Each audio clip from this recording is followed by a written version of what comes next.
Jadi teman-teman nggak bisa mematok sama bur ketika ngasah. Saya pastiin saya bisa slice tisu pakai grit 1000 teman-teman.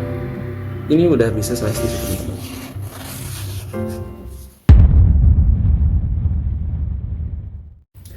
Halo teman-teman, balik lagi bersama saya Aji di channel Aquila Knives. Nah, di episode Ayo Ngopi kali ini saya bakal ngasah teman-teman ya. Jadi teman-teman kemarin banyak sekali yang minta video-video ngasah. Jadi khusus untuk episode kali ini buat teman-teman yang pengen belajar ngasah, walaupun punya batu ya yang nggak mahal-mahal banget teman-teman ya. Yang satu ini banyak di material, yang ini juga satu banyak di toko online teman-teman ya.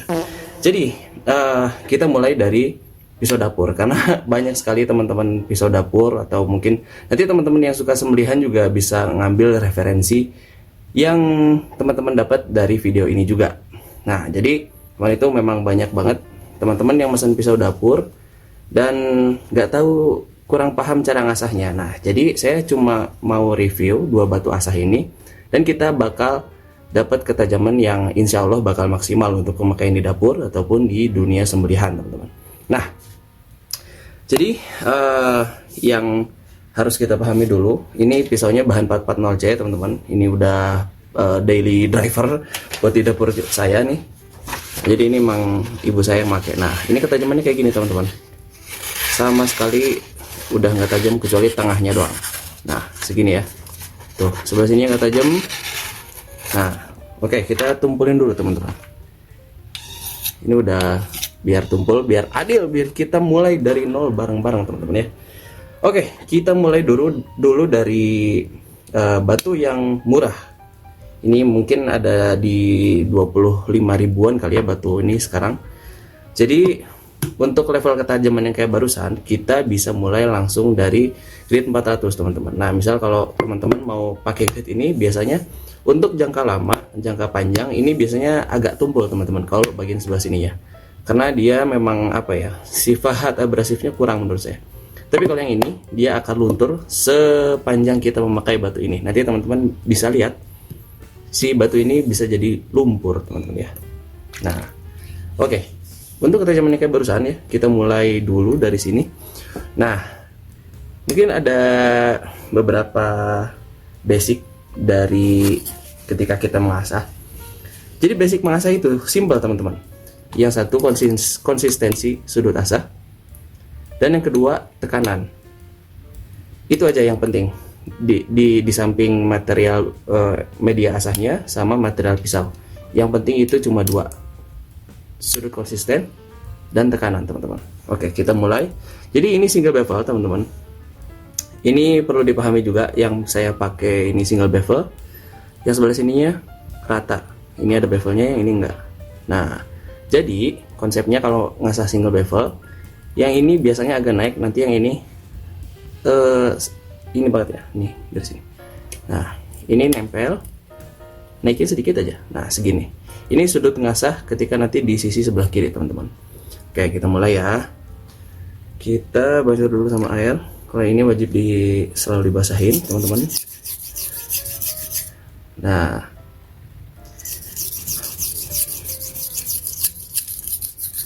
nanti teman-teman kalau misal dari batu sebelumnya ke batu selanjutnya, itu wajib lihat apa namanya, garis grinding asah teman-teman ya. Jadi teman-teman nggak bisa mematok sama bur ketika ngasah kalau mau ketajaman yang maksimal teman-teman. Jadi kalau mau ketajaman maksimal, jangan selalu berpatok sama bur ketika ngasah. Tapi teman-teman juga harus paham nanti bevel grindingnya itu ada di sebelah mana. Nah, jadi nanti semakin V sudut yang dibuat akan semakin tajam teman-teman, semakin maksimal gitu ya. Ini saya kalau nggak salah emang begini ya, satu kakinya di atas gini. Nah, biasanya juga saya pakai bantalan itu teman ya, bentar. Iya, nah ini biar nggak sakit. Nah, ini kan enak. Jadi untuk ngasah itu posisinya bebas gimana teman-teman ya. Semakin teman-teman enjoy, biasanya hasilnya juga semakin bagus teman-teman.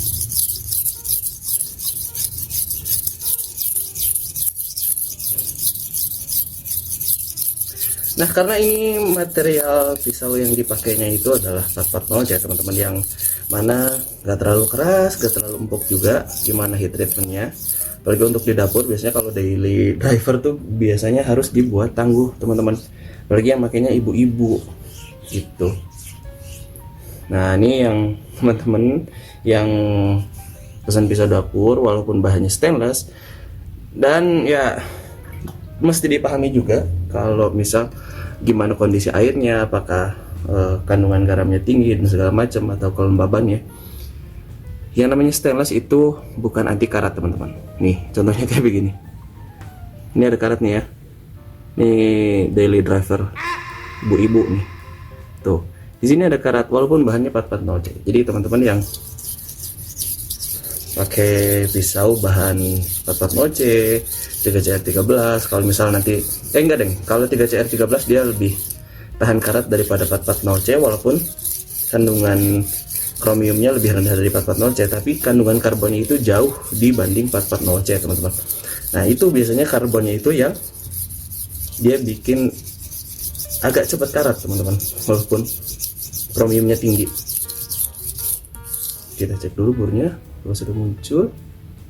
Oke, nah kalau burnya udah muncul teman-teman tinggal pahamin. Bentar, ini biar kelihatan gimana ya, saya pakai kamera depan soalnya. Nih, ini teman-teman bisa lihat ada bevelnya. Nah, namanya single bevel teman-teman. Ini nggak bisa fokus ya karena kamera depan. Kalau single bevel yang ini wajib lebih tinggi. Nah, biasanya nanti sebelah yang ratanya ini cuma kelihatan sedikit banget si mikronya, karena di bagian sini dibuat agak hollow sedikit. Itu tujuannya ya biar nanti ketika yang ini udah kena asah, ini finishingnya sebelah sini. Itu kalau single bevel. Kalau misal teman-teman double bevel, mesti punya tinggi bevel yang sama seperti sudut asah yang awal. Yang awal tuh bisa jadi teman-teman ngasah dari sebelah kiri dulu, berarti yang awalnya yang kiri. Kalau misal teman-teman ngasah dari yang sebelah kanan, berarti yang awalnya yang kanan. Jadi samain tinggi bevelnya dengan sudut asah bevel yang pertama teman-teman, gitu ya, biar dia punya ketajaman maksimal ketika dipakai. Nah, ini kita gerus dulu sebentar sebelah sini. Jadi yang mungkin teman-teman asah bilah di YouTube, youtuber yang lain, ya banyak menyampaikan teori. Cuma saya kadang kalau misalnya saya punya perspektif awam, jadi banyak sekali teori yang harus saya serap. Jadi kadang yang ini benar, yang ini salah, terus kadang nanti ada yang ledek-ledekan gitu ya. Jadi ya debatable kalau masalah asahan. Cuma inti dari mengasah, teman-teman pahami karakter pisaunya, karakter materialnya, terus dua basic yang barusan, sudut konsisten dan tekanan. Udah itu aja. Selebihnya misal masalah material itu nanti akan berpengaruh sama durasi teman-teman mengasah.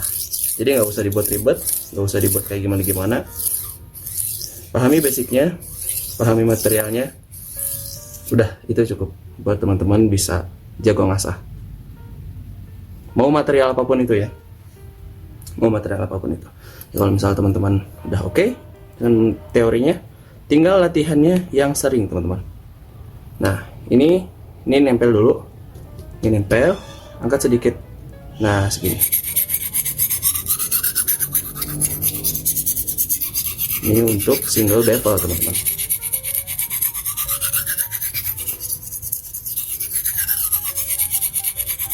Nah, nanti kan si bornya ini balik nih ke sebelah kanan kalau dari sebelah kiri. Nanti kita lihat ya.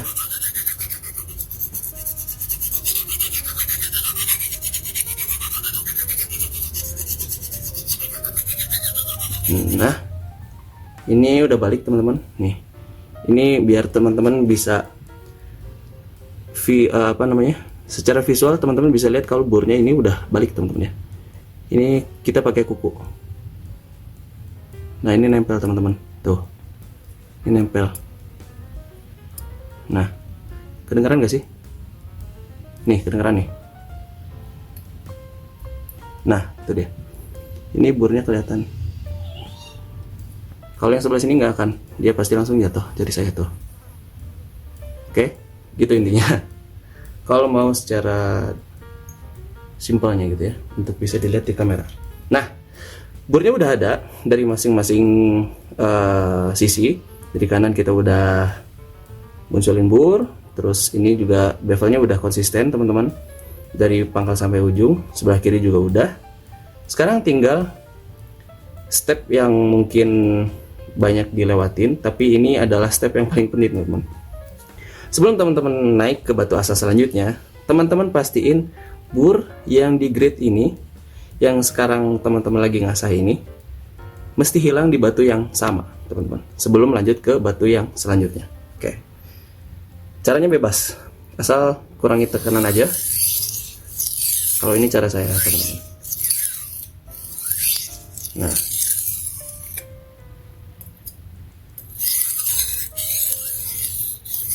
mesti hilang, wajib hilang teman-teman. Nah biasanya kalau di sini dia tekanannya nggak terlalu seberat yang kayak barusan teman-teman.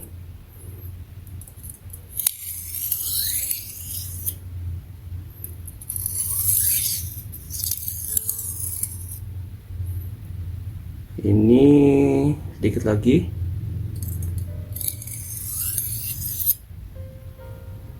Nah ini udah hilang teman-teman. Ini kalau di tuh udah jatuh tuh kukunya, dia udah nggak akan nempel lagi teman-teman. Nah oke, ini tandanya udah hilang. Sama dengan di sini pun, ini kita kukunya jatuh. Nah ini biasanya kalau biar paham kalau bornya udah hilang di sebelah kanan dan sebelah kiri, ini bisa diraba pakai jari teman-teman. Kalau dirasa kayak pas sebelah kiri bornya udah ke sebelah kiri, terus di kanan juga kayak yang ada, nah berarti itu tandanya si mata bilah udah ada di tengah-tengah teman-teman. Jadi memang ini namanya feeling ya. Kalau teman-teman misal yang di Bandung deket-deket mau belajar ngasah, yuk kita sharing bareng-bareng yang mau bisa ngasah teman-teman ya. Oke, dari grid sebelumnya udah hilang, kita lanjut ke batu ini. Dan saya pastiin saya bisa slice tisu pakai grid 1000 teman-teman. Oke, gimana caranya? Tonton terus sampai habis. Ini cuma sebentar kok, cuma sebentar. Insyaallah cuma sebentar. Jadi teman-teman cuma sebentar tapi bisa memahami basic-basic ngasah yang nggak perlu ribet. Yang penting teman-teman tahu intinya dan rajin latihan, itu intinya. Nah ini kita garis 1000 teman-teman. Nah kalau udah naik batu kayak gini teman-teman, pastikan grid bekas asahan dari grid sebelumnya itu wajib hilang. Nah itu yang nanti menentukan tingkat ketajaman dari batunya teman-teman.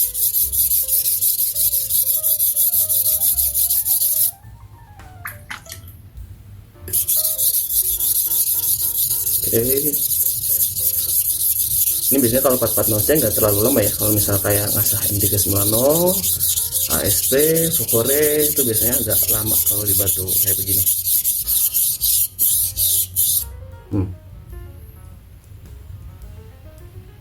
Oke. Nah ini bisa kelihatan nggak ya? Nah ini kelihatan. Aduh, tapi ini nggak bisa fokus kalau di kamera belakang teman-teman. Kamera depan. Ini yang sebelah sini, ini udah kena 1000. Yang ini masih kasar teman-teman. Yang sebelah sini nih. Nah dari sini persis, ini masih kasar. Nah gitu ya. Bentar, saya fotoin deh, biar teman-teman bisa ngelihat secara detail di layar teman-teman. Oke, bentar, saya fotoin dulu ya. Nah ini 1000. Ini 1000. Ini yang Mana ya, nggak kelihatan nih yang 400 nya. Nah ini.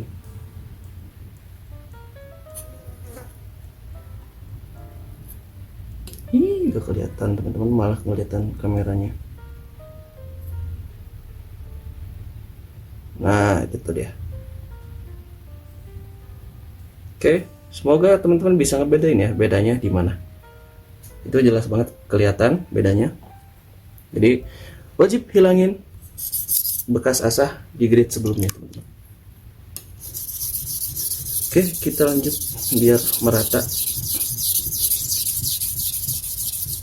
Nah, untuk perawatan selagi teman-teman ngasah ini bisa teman-teman lakuin di beda-beda titik ya teman-teman ketika ngasah.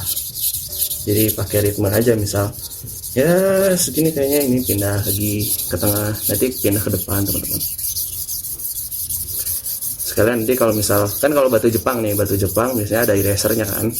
Nah biar erasernya mudah ketika nanti ratain batunya, teman-teman bisa lakuin ini untuk menjaga kerataan batu asahnya teman-teman. Oke. Nah, kalau dirasa kayak ini bakal hilang grid sebelumnya, bisa teman-teman dari pangkal ke ujung untuk grid 1000-nya.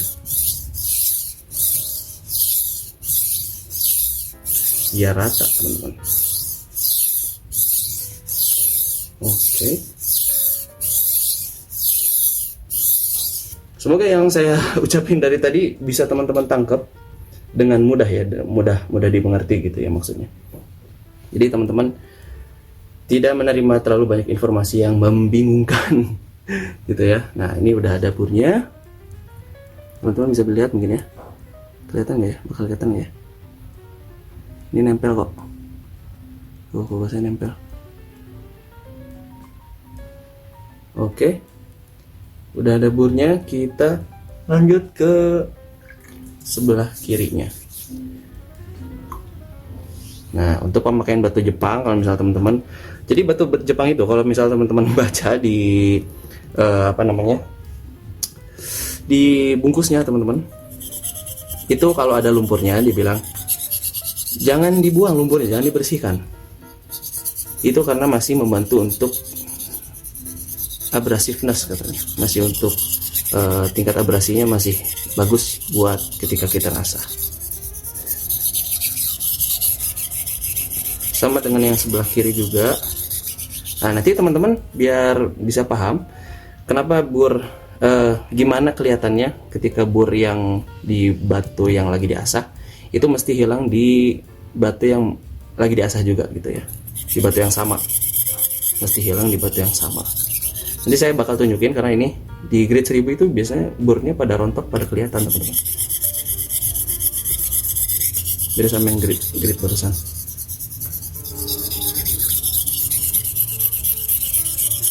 Oke.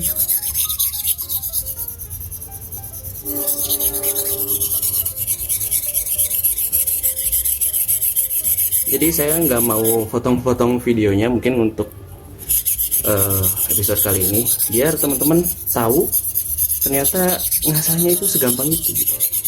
Yang susah itu latihannya, buat kita kayak ambil langkah pertama untuk misal beli batu asahnya, terus belajar ngasahnya, ngulangin waktunya, kan kadang itu yang kadang kita susah. Nah buat teman-teman kalau misal nanti masih tertarik dengan video-video asahnya, saya bisa bikin video untuk teman-teman yang mau belajar ngasah tapi nggak perlu spend uang banyak teman-teman. Silakan teman-teman mungkin yang masih kekeh mau beli batu asah sana sini, ya silakan hambur-hamburin aja uangnya, tapi teman-teman nggak akan dapat hasil yang maksimal secara cepat teman-teman. Jadi mending hemat uangnya tapi dapat hasil ketajaman yang maksimal. Itu gimana caranya? Teman-teman komen kalau misal mau dibuatin video kayak gitu ya. Oke. Ini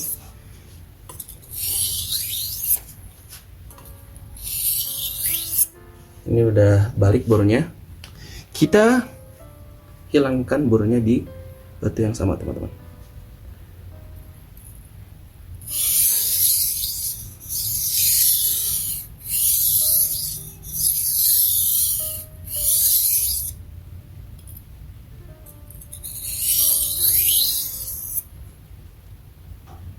Nih teman-teman, kalau mau lihat bornya, ini ada kelihatan serbuk-serbuk putih. Mana ya? Ini. Nah, ini nih. Nah, ini bornya nih, ini kayak begini nih. Ini bornya copot-copot ya. Itu tanda bornya harus dihilang. Yang udah copot dari pisau.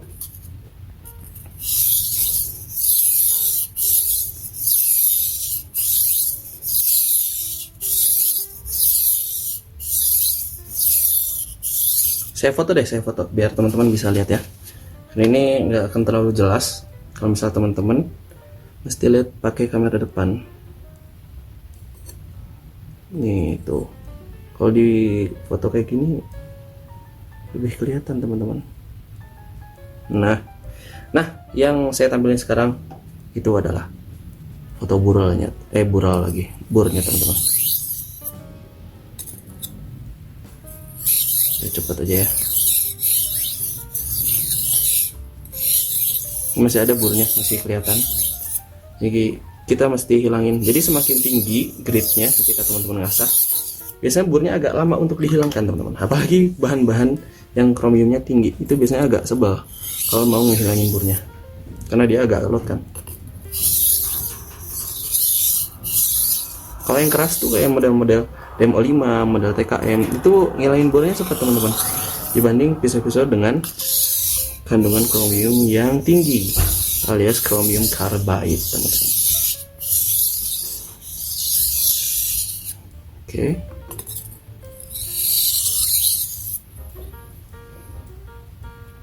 Ini dikit lagi.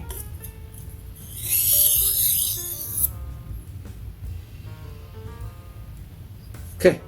Ini udah insya Allah udah enak ya. Tinggal kita bersihin dulu.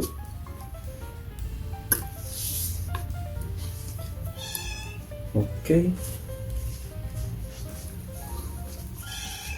Ntar teman-teman bersihin dulu biar enak kita reviewnya ya. Nah, ini udah kita taruh lagi ke ember. Mana tisu?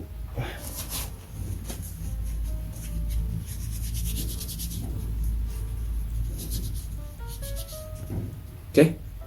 Nah, kita stropping teman-teman.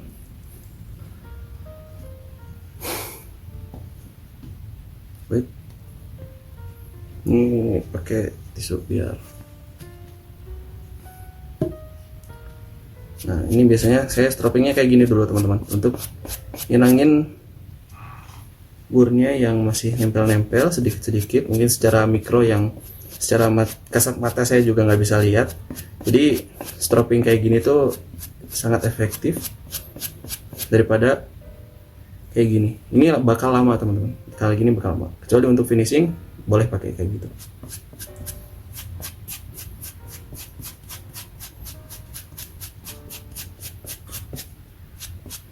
Jadi balik lagi ke fisika teman-teman ya, semakin banyak gaya semakin banyak tekanan.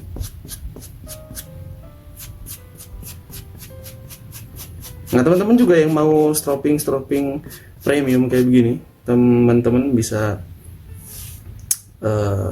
ke WhatsApp aja untuk pesanan stroppingnya. Karena insya Allah saya bikin stropping banyak banget yang premium kayak gini. Untuk teman-teman yang mau ngasah sama teman-teman yang suka maintenance, kalau misal lagi lihat-lihat golok, lihat-lihat pisau yang koleksiannya gitu. Kan biasanya suka itu ya kalau yang koleksi. Nah, untuk ketajamannya teman-teman. Nih teman-teman ya. Ini udah halus banget teman-teman. Di grade 1000 udah halus banget. Saya naikin dikit. Ini saya mukanya kelihatan nggak? Oh ya, segini aja ya. Nih. Ini tuh udah halus banget teman-teman. Tuh, itu udah halus banget teman-teman. Walaupun di grade 1000 ya teman-teman ya. bahan 440 saya teman-teman. Ih, dengerin suaranya, dengerin. Ada suara pesawat.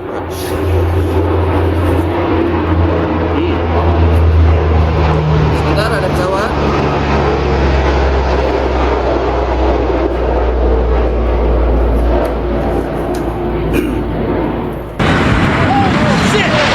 Ya, potong dulu tasnya. Ini dengerin sama teman-teman. Ini dekat mic. Ih, masya Allah, halus banget teman-teman. Ini di grid 1000 ya teman-teman, lihat sendiri. Ini nggak akan saya potong-potong. Jadi, kalau misal perspektif saya yang sebagai juru sembelih juga, saya berani sembelih pakai ketajaman kayak begini. Jadi grid 1000 teman-teman.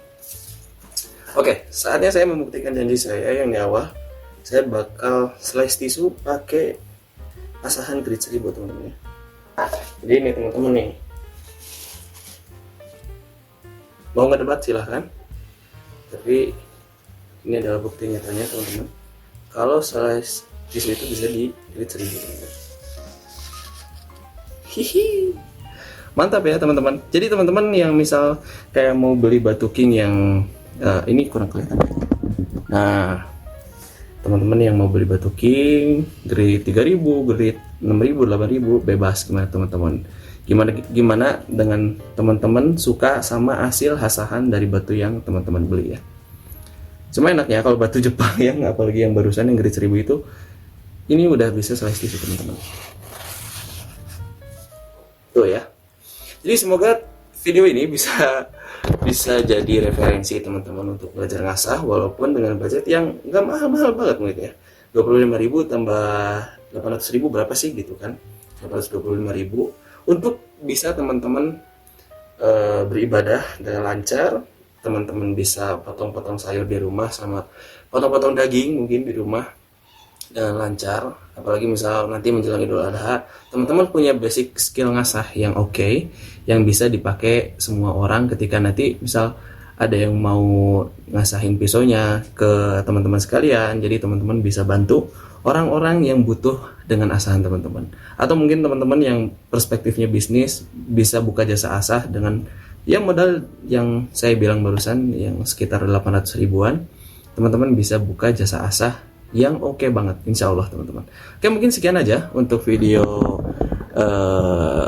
Ayo Ngopi kali ya, Ayo Ngopi kali ini. Semoga videonya ini bermanfaat, dan saya mohon maaf kalau ini videonya agak panjang teman-teman, karena memang saya harus memperlihatkan sama teman-teman cara yang efektif dan efisien dalam mengasah. Oke, mungkin sekian aja. Saya mohon maaf kalau ada salah-salah kata dan ada bahasa-bahasa yang sulit dipahami dari episode kali ini. Assalamualaikum warahmatullahi wabarakatuh. Bye-bye.